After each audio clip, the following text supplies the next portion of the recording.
Shalom à tous, Baruch Hashem. On a le plaisir, la joie, le cadeau de continuer ensemble l'écouter Moharan à la yeshiva de Chut Shel Chesed du Rav Shalom Aroush, Baruch Hashem. Donc l'écouter Moharan, Torah 54, avec le Pérouche, Shalom Malchut du Rav Aroush. On est à la lettre, on va commencer la lettre Zayin. La lettre Zayin, donc après que Rabbeinu Kadosh, il nous a expliqué en long et en large que l'endommagement du souvenir constant qu'on doit avoir d'Akadosh Baruch Hu, que tout c'est Hachem, qu'Hachem il nous aime, le souvenir de la Géoula, le souvenir du monde futur, de la conscience d'Hachem qui va se dévoiler dans le monde futur, que tout vient d'Hachem, que tout c'est l'amour d'Akadosh Baruch Hu, et que qu'est-ce qui endommage ce souvenir-là? On avait vu que c'était le Koach Hamdameh, la force de l'imaginaire, mais la force de l'imaginaire négatif, parce que bien évidemment que de penser à Hachem, le souvenir du monde futur, c'est aussi une imagination, c'est aussi un travail de l'imagination, mais positive. Hein, la Emouna, c'est un travail de l'imaginaire positif, mais qu'est-ce qui endommage ça? C'est l'imaginaire négatif, hein, le côté noir, l'esprit, l'esprit pas lumineux, mais plutôt côté obscur de l'esprit, qui vient à cause de la faute du la Shonara. Ça va ensemble, ça va ensemble. La cause de la médisance. Ken, il a fait.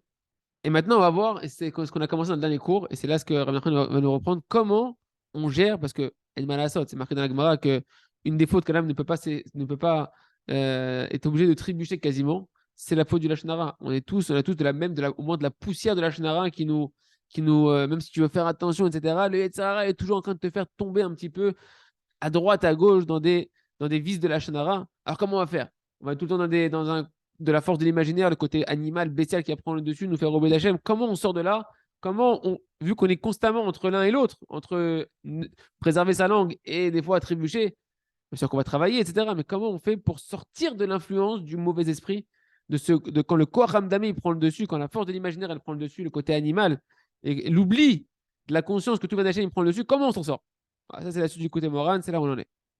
Donc, on dit Rabbi Nachman, Oulachnia, Koach Hamdame, ou Aledé Bechinat Yad, pour soumettre le mauvais penchant de l'esprit de l'imaginaire, parce que Rabbi Nachman dit que le mauvais penchant, il faut lui donner un nouveau nom. C'est le Koach Hamdame, la force de l'imagination. C'est que de l'imagination, c'est que du fantasme et de l'imagination. Donc, il te fait penser du mal sur les gens, il te fait imaginer qu'on te veut du mal, qu'on t'a roulé, qu'on est en train de te jouer des tours, que ça va même pas se passer pour toi, qu'Hachem il n'est pas avec toi. Ça, c'est de l'imaginaire, c'est que de l'esprit, d'accord?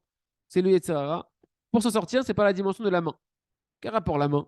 Nous dit Rabbi Nachman, regarde ce qui est marqué dans Oshéa, dans le Tanakh, dans le Nach, chapitre 12, Bechinat Beyad Anevim Adame. Il y a un verset qui parle de la main, qui parle des prophètes et qui parle de l'imagination. Les prophètes, ils imaginaient. Hein, tout le travail de prophétie, c'était de l'imagination, c'est un travail de l'esprit où Akadosh Baruch Hu va leur faire voir des images, va leur faire voir des visions, et eux, ils vont être médamés, ils vont faire ressembler ce qu'ils ont vu à d'autres connaissances qu'ils ont pour interpréter correctement la vision qu'ils ont eue et pouvoir comprendre le message d'Hachem. Rappelez-vous que cette Torah-là, le souvenir d'Hachem, c'est qu'Hachem nous envoie des conseils et des allusions constamment dans la journée pour nous rapprocher de lui. C'est une sorte de prophétie. C'est une prina de prophétie. C'est une prina de roi Hakodesh, d'esprit divin. Donc ce verset qu'on est en train de voir ensemble, Beyad Anevi Madame, par la main des prophètes, je vais apparaître, je vais transparaître. Ouais. Et bien, ce verset, il me dit Rabbi Nachman, il y a dedans des clés de décryptage de comment vaincre le Koach Hamdameh négatif, la force de l'imaginaire négatif. Parce que le prophète, lui, il va utiliser le Koach Hamdameh positif, la force de l'imagination positive, d'accord, du souvenir d'Hachem qui veut nous rapprocher de lui. Et on voit que dans ce verset-là, il y a le mot yad qui apparaît par la main des prophètes, je vais me faire voir. Et le mot voir ici, c'est la force de l'imaginaire. Donc, qu'est-ce qu'on apprend ici? Il veut commencer à nous dire à Abu Nachman que la force de l'imaginaire négatif, eh ben, elle peut être soumise par la main des prophètes. C'est quoi la main des prophètes? Les prophètes, c'est en réalité la conscience d'Hachem, ceux qui vont avoir la conscience positive d'Akadosh Baruch Hu, qui vont savoir faire travailler leur esprit d'une manière positive, donc dans la Emouna, qui vont avoir une foi dans le Créateur et travailler leur imaginaire dans la foi positive du Créateur. Et ça va permettre de réparer quoi? La force de l'imaginaire, de la canaliser de la bonne manière pour interpréter correctement ce qui se passe dans notre vie, tout dans le positif pour se rapprocher d'Akadosh Baruch Hu. Maintenant, on n'a pas encore vu le mot Yad. Alors, personne, il dit juste, tu vois que Nevi'im, les prophètes, eux, ils gèrent l'esprit de l'imagination de manière positive. Et on voit que ce verset, il emploie le mot yad, le mot de la main. Et Rabbi Khan dit que tout va dépendre de cette notion de la main. Veyad ainu berinat simcha. C'est quoi par la main des prophètes? Je me fais voir, j'apparaîtrai. La main, c'est la dimension de la joie. On avait dit taper des mains, mettre les mains en l'air, etc., quand on est content. Mais Rabbi Nachman va nous donner véritablement dans les versets comment la main représente la joie et que la joie va être l'arme absolue pour pouvoir contrecarrer l'esprit négatif du Yetzer Hara et rentrer dans un esprit positif de Emouna. Bechinat usmartem bechol mishlach yetrem. Dans Devarim, chapitre 12, c'est marqué et vous vous réjouirez de tout ce que vous avez envoyé avec vos mains. Et donc ici, de quoi on parle en fait là-bas, ce sont les sacrifices, les corbanotes qu'on a amenés au Beth Amikdash, qu'ils allaient après, les Ibn Israël, après avoir amené les sacrifices, les animaux qu'ils allaient sacrifier en offrande, en consommation à Kadosh Baruch Hu, ils vont aussi manger une partie, ils vont s'en réjouir. Alors qu'est-ce qui est marqué ici? Il y a marqué le mot joie et il y a le mot main. Usmartem, vous vous réjouirez de tout ce que vous avez envoyé, il y a des rêmes de vos mains. Donc la joie, ici, nous dit Rabbi Nachman, tu vois que dans le verset, ce verset te fait un lien entre la joie et la main. On va expliquer, on n'a pas encore expliqué en quoi la main, elle est une source de joie, quel est le symbole de la main qui est la source de la joie, mais petit à petit, on avance. Et c'est intéressant parce qu'en réalité, ce verset, il est vraiment lié à ce qu'on est en train de dire. Pourquoi?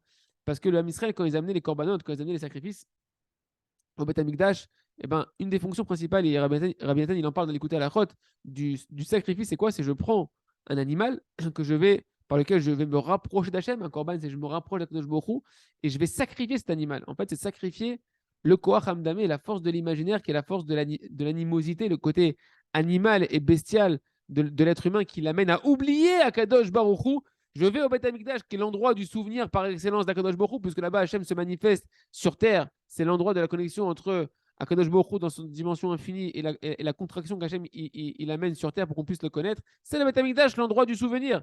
D'accord? Et les Israël, qu'est-ce qu'ils faisaient? Ils sacrifiaient leurs animaux. Ces animaux-là qui représentent, ils appuyaient avec leurs mains d'Afka. Ils mettaient la main sur la tête des animaux pour dire c'est comme si c'est moi qui allais passer sous la shrita, là, qu'on allait égorger. Mais en réalité, c'est surtout le Yetzer Hara, la force de l'imaginaire négatif qui m'a amené dans tous ces fantasmes et toutes ces imaginations négatives qui m'ont amené à fauter. Je sacrifie ce côté animal, ce Koach Hamdamé, en me souvenant devant le Kohen, devant les Lévi'im. Et ce qui est important, c'est qu'il y a les Lévi'im à ce moment-là qui jouaient avec leurs mains de la musique. Je commence à vous donner un petit peu les clés de décryptage. C'est la main, ça va représenter la musique qui est faite par les Lévi'im. Et tout ça permettait aux Juifs qui montaient au Beth Amikdash de se rappeler comment il s'est fait arnaquer dans son imagination par la force animale du mauvais penchant, le Koach Hamedamé négatif, et est en train de retrouver un Koach Hamedamé positif, une force de l'imaginaire positif, de se rappeler de la conscience d'Akadosh Baruch Hu. Et tout ça, ça se passait au moment du Beth Amikdash quand ils allaient faire les corbanotes, et en particulier grâce aux Lévi'im qui faisaient de la musique avec leurs mains, qui jouaient des instruments de musique qui éveillaient la simcha dans le cœur de celui qui a amené le korban. En tout cas, pour ça, Rabbi Nachman a juste dit que Yad et Simcha sont liés. Voilà, maintenant Rabbi Nachman nous dit que c'est ça la dimension en fait de la main, c'est l'instrument de musique duquel on va jouer avec les mains. Tous les instruments de musique, on y joue avec les mains. Et grâce à cet instrument de musique et la main qui va mettre en action, qui va activer l'instrument de musique, qu'est-ce que va créer la musique? La joie. La joie. Et la joie, ça va être la condition principale, les amis, et l'arme numéro 1 pour pouvoir vaincre le mauvais penchant, les mauvais esprits, et rentrer en soi un bon esprit positif, une pensée positive. D'où la mitzvah d'être tout le temps Bessimcha. Parce que tant que tu n'es pas Bessimcha, tu es dans l'esprit du mal. Et tu peux faire de la Torah avec du mal, tu peux penser avec de la Torah, tu peux brasser du noir avec la Torah, tu peux te faire du mal et faire du mal avec la Torah. Pour faire une Torah positive et interpréter la Torah de manière positive, il faut être dans la Simcha. C'est-à-dire, tant que tu es triste, oublie tous tes raisonnements, oublie toutes tes tchouvas, oublie toutes tes conclusions. Tu es en train de te faire manipuler par Manitou du mal. D'accord? C'est le Yetzer Hara qui, quand tu es dans l'obscurité de la tristesse, tu es dans son royaume, tu es ligoté, et ton cerveau est ligoté, et il va te faire travailler ton imaginaire et faire des raisonnements. Comme on a dit que la force de l'imaginaire, c'est faire des raisonnements, des similitudes, tac, tac, tac, tac, tac, tac, et tu arrives à une conclusion pourrie. Que toi, tu crois que c'est le top, mais tu fais la tronche. D'accord? Et les gens qui te voient, ils disent aussi, ok, ça peut être vrai ce que je dis d'après la Torah, mais ça donne pas envie, quoi. C'est pas un truc. Pourquoi? Parce que la tristesse, c'est les forces du mal. La joie, c'est les forces du bien. C'est le domaine d'Akadosh Baruch Hu. Et donc, la musique, elle va permettre, la main qui va jouer l'instrument de musique va avoir pour fonction de réveiller, à travers la mélodie, la joie qui va permettre de chasser l'emprise sur l'esprit du mal, libérer, Rabbi Nachman dira dans une autre Torah, que le monde de la liberté, c'est le monde de la joie, mais le monde de la liberté de l'esprit. La liberté de penser, les gens disent, je veux avoir la liberté de penser. Tu n'as de liberté de penser que lorsque tu es dans la joie du service divin. Sinon, tu crois être libre de penser en réalité ce que le Yetzer Hara veut te faire penser. Et tu crois que tu es libre, mais en fait, tu es un grand esclave. De tes pulsions qui sont en fait la volonté du Yetzer Hara qui n'est pas la volonté de ta Neshama. J'allais désé. Bon, il dit pas mal de choses, hein, Mechila. Je referme la parenthèse. Donc, cet instrument de musique qu'on joue avec la main, J'allais désé. Shora Nevoa la Neviim. Moshe Katuv, Krulim Nagen. Grâce à l'instrument de musique qu'on joue avec la main, venez résider l'esprit prophétique sur les prophètes. Comme on voit à propos de Elisha Hanavi, que Elisha Hanavi, dans Melachim Bet, chapitre 3, il y a un événement où il s'est mis un peu en colère. C'était le prophète d'Israël. Et il y a un événement qui l'a mis en colère. Et du coup, son esprit de prophétie l'a quitté. Hein, on voit même, regardez la paracha de la semaine. Les parachutes de la semaine, on va arriver bidou dans les parachutes de Yaakov et Yosef. Yaakov, qui est le patriarche, le tzaddik de la génération, qui est donc à l'esprit prophétique de la génération, quand il croit que Yosef, il est mort et que quelque part, il perd sa émouna en Kadosh Baruch Hu, que tout ce qu'Hachem fait, c'est pour le bien, il tombe dans la tristesse et l'esprit prophétique le quitte.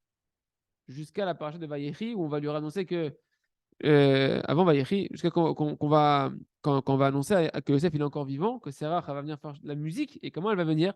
Serach, Batacher, la fille de Hacher, quand Yosef se dévoile à ses frères et qu'il leur dit ramenez mon père Yaakov, dites-lui que je suis vivant, ils envoient Serach, la fille de Hacher, qui va faire du violon devant Yaakov et qui va commencer, c'est une parenthèse, c'est pas marqué ici, mais moi c'est lié, qui va commencer à lui chanter que Yosef il est encore en vie et Vatechi.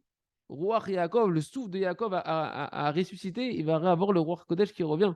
Mais durant tout ce temps, Yaakov a perdu le roi Kodesh parce qu'il était dans un état d'esprit.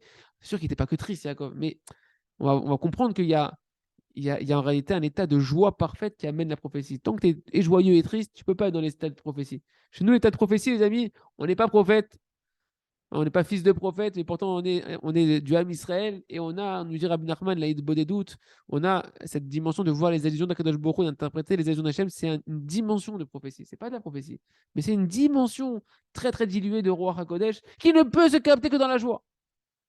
Toute Aïd Bodedout, tant que tu n'es pas dans la joie, tu tournes en rond, tu es dans le tunnel, tu vois pas le bout du tunnel, tu comprends pas comment ça fonctionne, parce que l'esprit va scintiller que quand tu es dans la joie. C'est pour ça que Rabbi Nachman dit d'être 23 heures par jour Bessimcha. Pour quand tu fais 1 heure de doute, si tu as été vraiment Bessimcha, tu as puisé en toi du roi HaKodesh, entre guillemets, et de pouvoir avoir une siata des Shmaya, une aide divine, pour pouvoir interpréter correctement les choses. Si tu n'es pas Bessimcha, donc en fait tu penses qu'Hachem, ce qu'il fait, c'est mal, comment tu veux comprendre les messages positifs d'Hachem si tu penses qu'Hachem, il est mauvais? Donc déjà, nettoie-toi, sois dans la Simcha, qu'Hachem, il est top, qu'Hachem, il t'aime, qu'Hachem, il est bon, que ce qu'Hachem, il fait, c'est que de l'amour pour toi. Et quand tu es bien imbibé de cette conscience d'Hachem, que c'est ça le roi HaKodesh, Hachem, il est Raktov, à ce moment-là, tu peux commencer à interpréter positivement les allusions de Kadosh Baruch Hu. On retourne un peu dans les mots. Et donc, qu'est-ce qu'il dit, Elisha? Elisha qui est maintenant, il a eu une mauvaise nouvelle qui fait qu'il a eu à son niveau à lui une dimension de colère qui lui a fait endommager son esprit de prophétie. Il demande, va attaquer Roulim Nagen, amenez-moi un musicien. Et lorsque Allah via Hachem, et voilà que lorsque ce musicien va jouer de la musique, et ben va résider sur lui la main d'Hachem. La main d'Hachem. Encore le notion de main qui va apparaître ici par rapport à l'état de prophétie qui permet de comprendre les messages d'Hachem. D'accord? Précisément la main. Que la main, c'est la dimension de la simcha. La main d'Hachem, la bracha d'Hachem, elle vient sur un homme lorsqu'il est besimcha. C'est pourquoi c'est marqué dans ma Masechet Shabbat, page Lamed, Amoudbet, que la névoie, la prophétie ne résidait que dans la simcha. Et c'est pour ça que, comme on l'a dit dans le cours dernier, simcha bet HaShoeva à Sukkot, pendant que la Moed, on allait au Bet Amikdash, il y avait une simcha dans l'endroit du Bet Amikdash, qui est l'endroit du dévoilement de la conscience d'Hachem, du souvenir d'Hachem. D'accord? Et bien là-bas, on faisait une simcha et tous les tzadikim et ils allaient puiser le roi HaKodesh. Simcha bet HaShoeva, c'est la joie de la maison où on vient puiser. Puiser quoi? Et bien le souvenir d'Hachem, le souffle divin d'Hachem, la prophétie et le roi HaKodesh ne pouvaient se puiser que dans la joie. Et donc il y avait une simcha toute la nuit, danser et danser et danser. Et grâce à ça, ils attiraient sur eux l'esprit prophétique et l'esprit divin, le souffle divin. Ne croyez pas que les grands tzadikim, que des fois on voit des images, des photos, on a des idées qui sont un peu éteintes, comme ça, un peu austères, Chas de Shalom. Il n'y a pas de roi HaKodesh, il n'y a pas de souffle divin, d'inspiration divine, si l'homme n'est pas dans un état de joie extraordinaire. Et en réalité, même si tu ne vois pas forcément quelqu'un qui est en train de danser, ça ne veut pas dire qu'il n'est pas à l'intérieur de lui dans un état de joie très très grande. Et tous les tzadikim qui ont roi HaKodesh, ils sont dans un état de joie, de la conscience d'Hachem très grand, qui fait qu'ils peuvent capter positivement les messages d'Akadosh Baruch Hu, nous les transmettre. Qui a Kli ou Aïtasu Darouach. Et là, Rabbi Nachman, il rentre un peu dans la mécanique de ce qu'il est en train de nous dire. Il dit parce que l'instrument de musique, c'est pas stable. L'instrument de musique, eh ben, c'est l'endroit où va être rassemblé tous les souffles environnants. D'accord.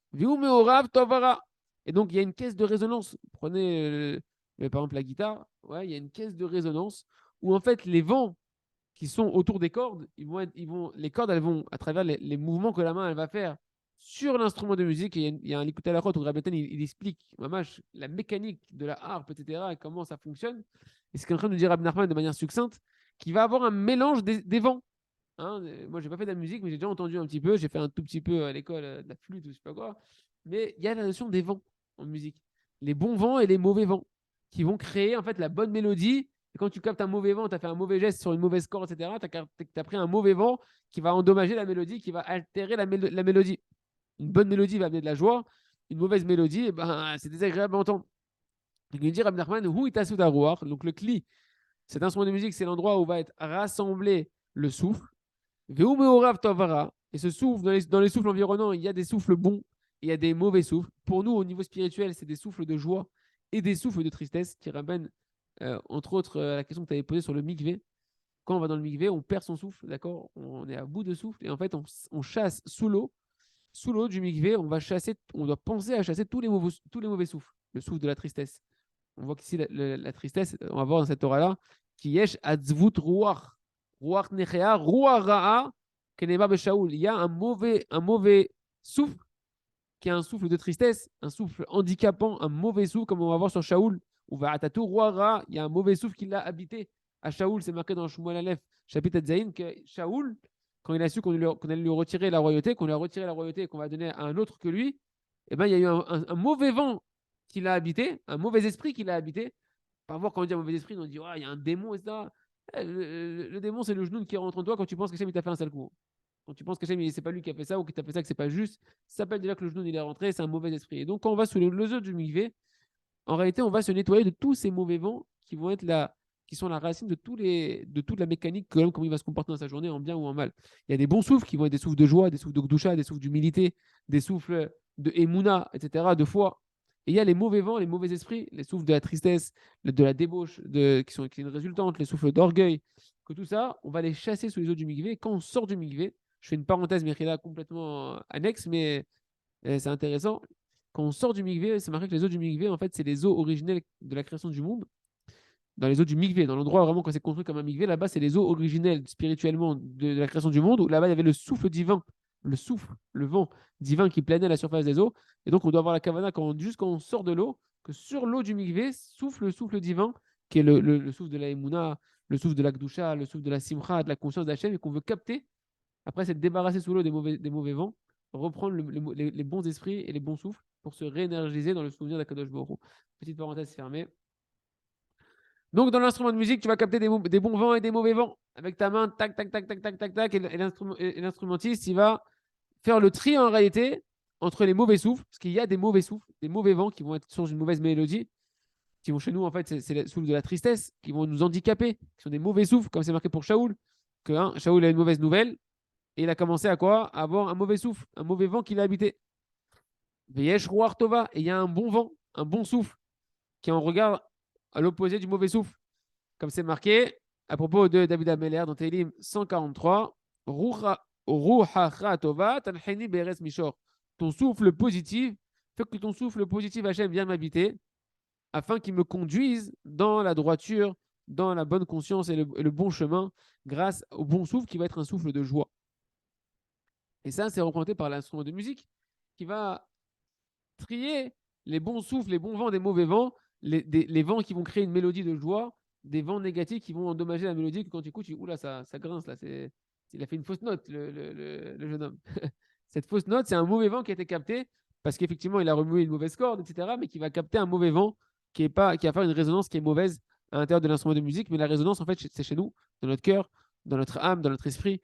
Plus tu vas capter des bons vents, et c'est le travail de voir les points positifs, le travail de tout le travail qu'on fait de la Emouna, etc., qui fait qu'on apprend à trier les bonnes pensées des mauvaises pensées et de capter les bons vents qui vont amener à la joie. Et la joie elle-même va être la source d'inspiration de l'homme pour être un réceptacle de bien comprendre les messages divins d'Akadosh Baruch Hu, à l'image d'un prophète en micro-miniature, d'avoir des bonnes allusions d'Akadosh Baruch Hu, un bon souvenir d'Hachem qui nous permet de nous rapprocher de lui. Et ce bon souffle-là, les amis, qui est le souffle de la joie et de la simcha, c'est la dimension. Alors, vous ne prenez pas pour des prophètes, hein, mais c'est la dimension, c'est-à-dire que c'est un échantillon d'un vent de prophétie, d'un vent de sainteté, comme avaient les prophètes à leur époque. Mais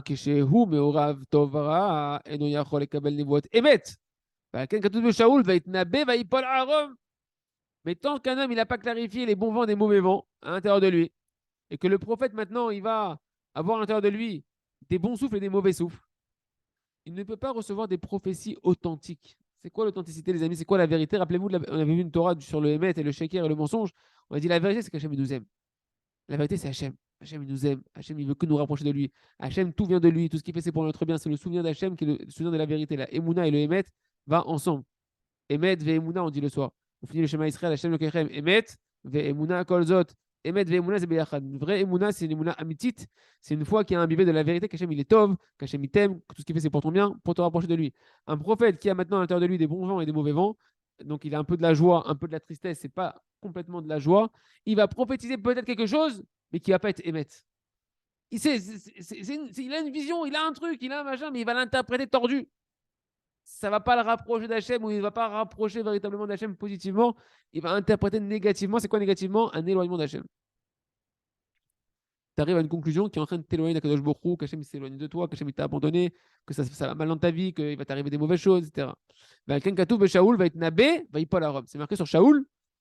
Quand Shaoul, maintenant, il était en poursuite derrière David Ameller, il est arrivé jusqu'à l'endroit où il y avait Shmuel qui était en train de prophétiser avec ses élèves. Et l'esprit prophétique de Shmuel et de ses élèves, de l'endroit où il a mis les pieds Shaoul, a gagné Shaoul. Et Shaoul s'est mis à prophétiser. C'est-à-dire que l'esprit prophétique est rentré dans Shaoul. Et c'est marqué qu'il va être nabé. Il a prophétisé. Va y Paul à Rome. Il est tombé à Rome, c'est nu. Mais Rachid traduit, ou Peresh Rachid, et Shon Meshuga. Il est devenu fou. Il a fait une prophétie d'un fou. Comme un fou. C'est de quoi un fou? Kaya Meora Verouarchtut. Parce que Shaoul était à ce moment-là mélangé en lui, il y avait en lui un vent de folie.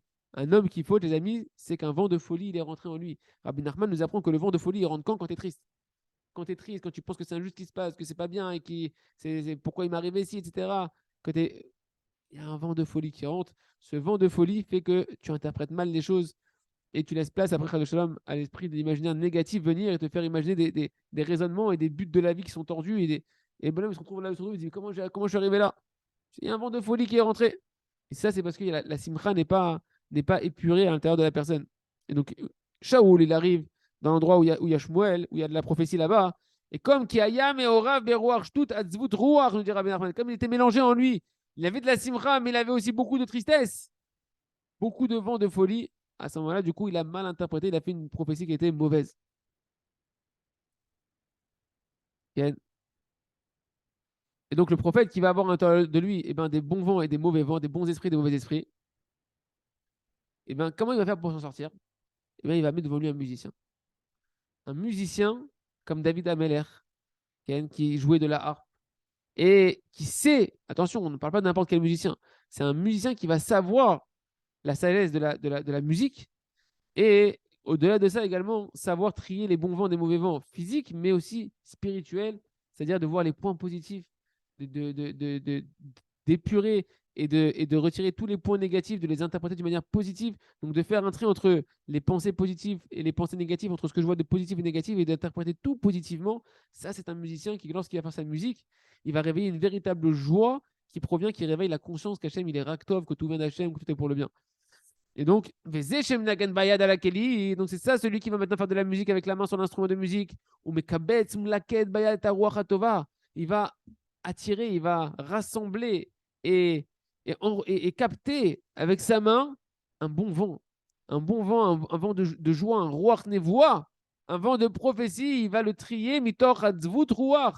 Il va le trier du souffle, du souffle de la tristesse. Ça, il va le mettre de côté. C'est-à-dire les mauvais vents qui font des mauvaises mélodies qui représentent en fait les points noirs, d'accord? Il va les mettre de côté ou il va les interpréter positivement. C'est-à-dire que l'iriot, yodea nagen. C'est pour ça que le verset il dit yodea nagen. Il faut être quelqu'un qui sait faire de la musique.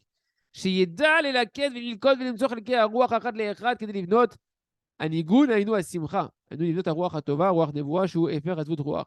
Quelqu'un qui sait faire de la musique, qui sait maintenant capter et rassembler et trouver les parcelles des bons vents, des vents positifs, des points positifs, et les trier des vents négatifs, un après l'autre, afin de construire le nigoun, la mélodie, qui va amener la joie et qui va pouvoir construire l'esprit positif.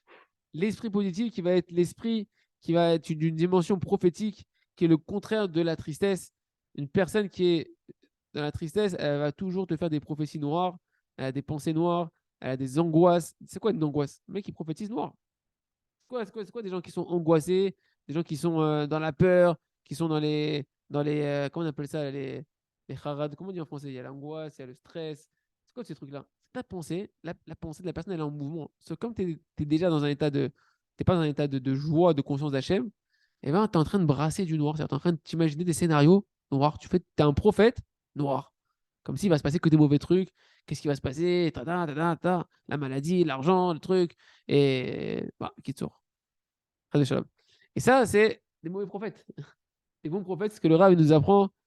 Mouna Hashem idvarav ta'amid doev oti ve'etamid yeh li rak tov ve'yeh li od yoter tov. Prophète, c'est l'équipe qui nous apprennent que Hachem il t'aime, tout vient d'Hachem, Hachem il t'aime d'un amour qui dépend de rien, constamment, pour l'éternité. Et donc, automatiquement, il t'arrivera que du bien et encore plus de bien. Et là, tu commences à faire des prophéties positives.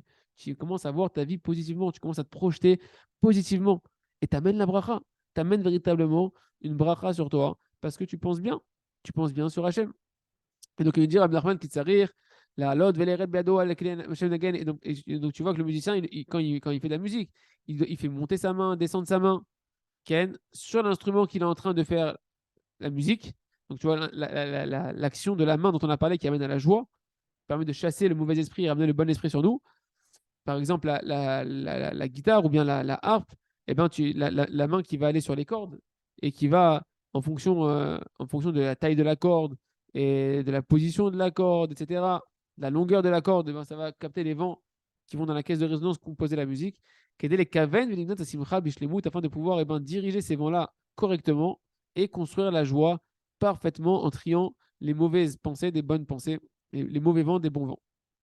וכשהנביא שומע זה הניגון מיודע הנגן, אז מקבל ממנו רוח נבואה, שקיבל זה בידו מתוך העצבות רוח. Et donc, quand le prophète, il entend cette mélodie-là, qui sort de ce joueur de musique qui sait faire de la musique, qui a la conscience véritable de la musique, alors le prophète va recevoir de cette musique positive, de ce vent positif qui sort de la musique, une prophétie que celui qui sait faire la musique a composé avec sa main, qu'il a réussi à trier des mauvais vents de la Hazvut Roar, des mauvais vents. Ok.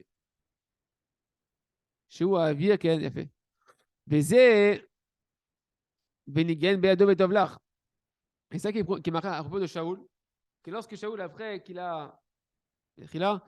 Lorsque Shaoul il a eu ce mauvais esprit qui est venu sur lui quand il était au courant qu'il allait perdre la royauté, il a eu un mauvais esprit qui est tombé sur lui, et on lui a conseillé d'amener devant lui un musicien qui sait faire de la musique et de la harpe pour que le souffle divin revienne sur lui, parce que pour l'instant, il a un mauvais souffle sur lui. Venigen, Beyado, Vetovlar, et il va faire de la musique devant toi, Shaoul. Vetovlar, ça va être bien pour toi. C'est quoi que ça va être bien pour toi? Vetovlar, Daika, nous dira Ben Nachman. Précisément, ça va être bien pour toi. Shem Laket, Saref, Atov, Mitochara, parce qu'il va t'aider par sa musique à celui qui sait faire de la musique, il va t'aider à pouvoir trier et purifier les bons vents des mauvais. Et comme ça, va pouvoir résider sur toi de nouveau Shaoul, à Meler, le souffle positif, grâce à ce joueur de musique qui va être ici en fait David, d'accord? Il ne sait pas encore que c'est David. Et comme ça, le mauvais vent va pouvoir disparaître de lui. Donc il nous dit Rabbi Nachman, l'essentiel de la composition, de la construction de ce vent de prophétie se passe par la main. Pourquoi? Tous les soirs, on dit un verset dans Tehillim 31, quand on fait le Kriyat Shema Lamita, on s'en ordre avec ce verset-là. Dans tes mains, je confie mon esprit à Hachem. Les mains d'Hachem sont l'endroit du dépôt des esprits. D'accord? L'esprit, la neshama, ce que tu veux. tout ça, c'est dans les mains d'Akadosh Baruch Hu. Donc la main, c'est l'endroit, nous dit Rabbi Nachman, où sont déposés tous les esprits, tous les vents.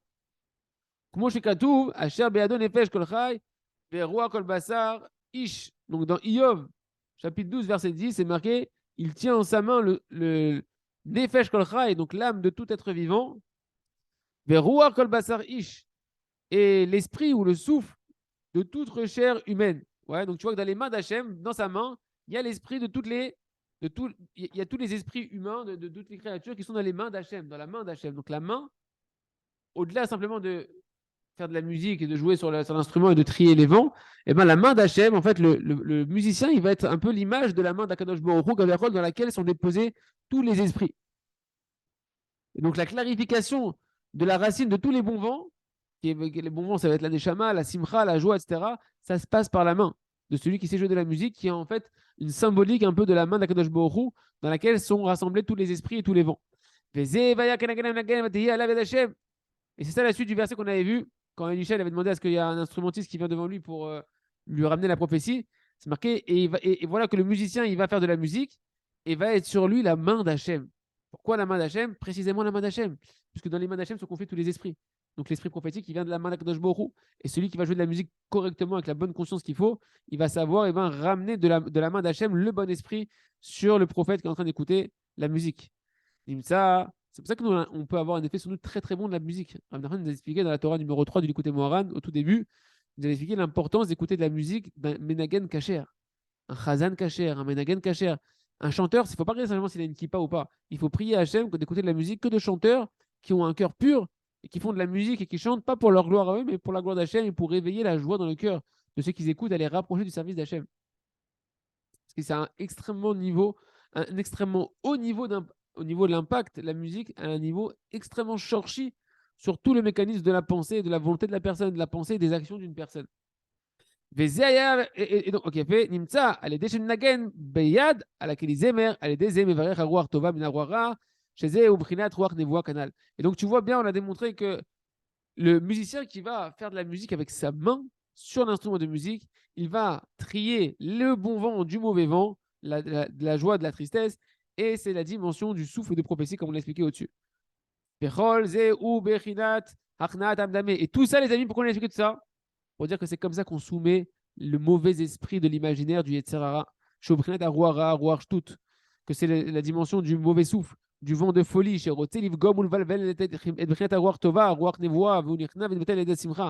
ce mauvais vent, ce vent de tristesse, eh ben, ce vent de folie, il veut endommager et embrouiller le vent positif qui est en nous, l'esprit positif, qui est l'esprit de prophétie. Ken, et comment on fait pour le soumettre, ce vent de folie? Par la joie. L'idée Amnagen Bayad Kanal, qui provient cette joie par l'instrument de musique, qui donne de la musique par la main, précisément comme on a vu au-dessus.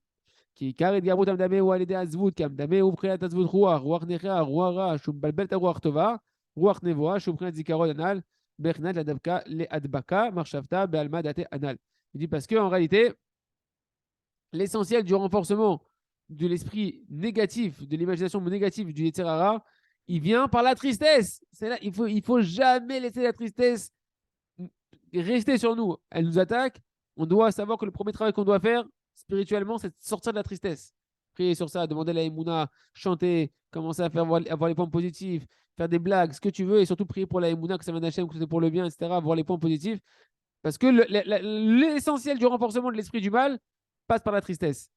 Parce que cet esprit de l'imaginaire, avant, quand il n'a pas encore été soumis positivement, il est de la dimension de l'esprit de tristesse, de cet esprit handicapant qui est un mauvais esprit, qui va embrouiller l'esprit positif qui nous habitait, qui est en fait un esprit de dimension prophétique, qui est en fait ce qu'on avait parlé depuis le début de cette Torah-là, le souvenir du monde futur, le souvenir qu'il n'y a rien en mieux qu'Akadosh Baruch Hu, qu'Hachem il est Raktov, qu'Hachem il t'aime, que c'est la dimension de s'attacher constamment au monde futur, à la dimension du monde futur où là-bas tu feras que remercier Akadosh Baruch Hu. Comment ça c'est son hommage? Par la tristesse. Et le Yetzirah, toute la journée, il va essayer de t'attaquer par différents événements de ta vie et des pensées, des raisonnements et des trucs, des lettres que tu vas recevoir à la maison dans la boîte aux lettres, des mails, des annonces, des machins, des événements, des rencontres qui font qu'on va essayer de te casser la joie pour te mettre de la tristesse, ras de shalom, et t'endommager ton souvenir d'Akadosh Baruch Hu qui est kulotov. Ve'alken, en yechon lekabel ruach nevoa, ruach kodesh, כי אם על ידי שמחה, שמבחינת מנגן ביד, כמו שכתוב, והיה כנגן המנגן, ותהי עליו יד השם, בחינת וניגן בידו וטוב לה וכולי כנ"ל. C'est pourquoi, eh ben, on ne peut pas prophétiser dans la tristesse. On ne peut pas comprendre les messages positifs d'Hachem dans la tristesse. Et on ne peut recevoir un vent prophétique, un vent saint, une dimension de roi HaKodesh que par la joie. Que c'est la dimension de l'instrumentation de musique qui passe par la main, qui représente la joie. Comme c'est marqué, qui va, ce musicien-là, jouer de la musique et va être sur toi la main d'Hachem. Donc la main d'Hachem va déposer sur toi un esprit positif de prophétie, d'interprétation correcte des choses. C'est le secret de la pensée positive. Bechinat, Venigen, Beado, Betovlar, comme c'est marqué, il va jouer de la musique avec sa main et ça sera du bien pour toi, comme on l'a vu au-dessus. On résume et on s'arrêtera là pour aujourd'hui. Il se trouve donc en fait le souvenir de la Gdusha, hein, qui est en fait la pensée positive, l'esprit positif, de se rappeler constamment d'Hachem, que tout est pour le bien, qu'Hachem il nous aime, qu'il nous arrivera que du bien, qui est cette dimension d'esprit prophétique de Roi HaKodesh, qui est en fait un attachement total à Kadosh Baruch Hu dans la pensée, comme on a expliqué de l'histoire de Abba Shaoul dans cet enseignement de l'Ikouté Moran au préalable. Ken. Et grâce à cette souvenir de la Gdusha positif, une personne elle peut commencer à percevoir et à comprendre les messages qu'Hachem il lui envoie dans chaque pensée, dans chaque parole, dans chaque action de sa journée, parce qu'il est dans la joie. Si tu n'es pas dans la joie, tu ne pourras pas trouver ça. Tu vas interpréter des trucs mauvais, comme si Hachem ne veut pas de toi, comme si tes tentatives de rentrer dans la Gdusha, ce n'est pas pour toi, ça ne marche pas pour toi, etc. Parce que tu n'es pas dans la joie.